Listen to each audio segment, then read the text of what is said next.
The things that surfaced here on the bailing out of the banks, the infamous TARP funds, $700 billion that was to be loaned out to banks by the Federal Reserve and the Treasury, and the excuse that was given and the fear that was pressed on our members of Congress was that if we did not do this, if the Congress of the United States did not approve the $700 billion bailout, that there were going to be riots in the streets and there would be martial law.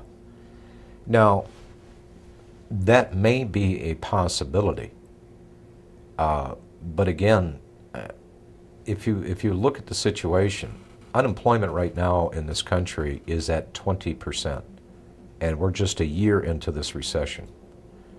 Back in 1932, 1933, the depth of the depression and jobless rate, I think it was only 30%. 30% of the people were unemployed. We're now at 20% after the first year. So I think there really may be a real fear if we do have a total economic collapse that there will be riots in the streets and cities will burn. In that particular scenario, this is why they would legitimately use detention centers or internment camps, because if you have masses of people that are lawbreakers, that you have to separate those from the good people, and what are you going to do with them? There's not enough state or county jail facilities to stick all these people in, so you would naturally have to put them in bigger areas, sports arenas, you name it. Aren't these people that are just looking for food? These would be people that you'd probably have an entire gamut of people, not just people that were looking for food, but people that were unemployed, people that had lost their homes, people that were disgusted, and people, more importantly, without hope.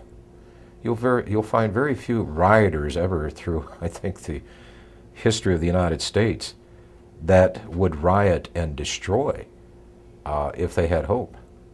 These are people that are just off the chart.